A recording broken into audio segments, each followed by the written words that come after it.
धुळे शहरातील एकमेव ठिकाण म्हणजे गंगा टाइल्स सप्लायर शॉप। आमच्याकडे सर्व प्रकारच्या टाइल्स उपलब्ध आहेत।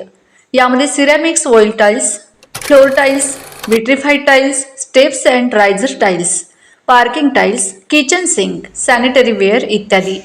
आपल्याला परवडणार अशा दरात आमच्याकडे टाइल्स उपलब्ध आहेत। यासाठी एकदा अवश्य भेट द्या।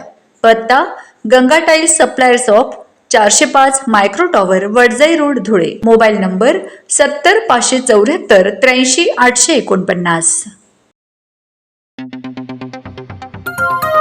आपण बघत आहात डिजिटल इंडियाचे डिजिटल न्यूज। ठाम मत मराठी न्यूज। चिमठाणे येथील रेसिडेन्शियल स्कूलमध्ये अल्पवयीन मुलीचा विनयभंग, चेअरमन व सुप्रिटेंडंट अटकेत।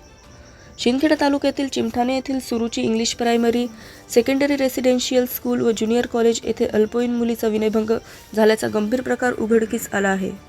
या प्रकरणी शिंदखेडा पोलीस ठाण्यात गुन्हा दाखल करण्यात आला असून संस्थेचे चेअरमन सुभाष चौधरी व सुप्रिटेंडंट विजय कोळी यांच्यावर पॉस्को कायदा तसेच ॲट्रॉसिटी कायद्यान्वये गुन्हा नोंदवण्यात आला आहे।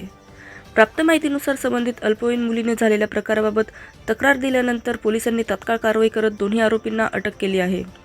सध्या या प्रकरणाचा पुढील तपास शिंदखेडा पोलीस करत असून सर्व बाबींची सखोल चौकशी सुरू आहे। या घटनेमुळे शाळेतील विद्यार्थिनींच्या पालकांमध्ये तसेच परिसरातील नागरिकांमध्ये तीव्र संताप व्यक्त केला जात आहे। आरोपींवर कठोरात कठोर कारवाई करून पीडित मुलीला तातडीने न्याय मिळावा अशी जोरदार मागणी नागरिकांकडून होत आहे।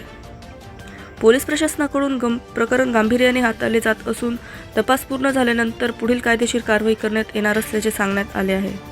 ठाम मत मराठी न्यूजसाठी आनंद कंट्रे, शिंदखेडा। घेतली नाही, शेवट मुलांनी ती ॲक्शन घेतली। प्रकल्प सरांजवळ त्यांनी मेसेज केला, तेव्हा त्या सरांना माहिती पडलं आणि ते सर परस्पर येऊन चौकशीला आले। तेव्हा त्यांचे डोळे उघडले की आपल्या शाळेत काय झालं असतं।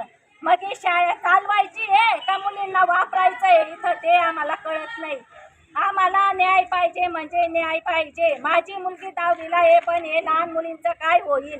आज जर आम्ही माघार घेतली तर उद्या उठून ते सर तसेच अत्याचार करतील आणि एक एक मुलींचं काय करून टाकतील ते मी शब्दात सांगू शकत नाही।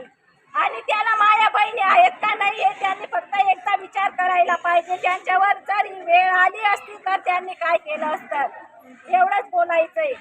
महाराष्ट्रातील ताज्या घडामोडींसाठी पाहत रहा ठाम मत मराठी न्यूज। तसेच आमच्या चॅनलला लाईक, शेअर, सबस्क्राईब करायला विसरू नका।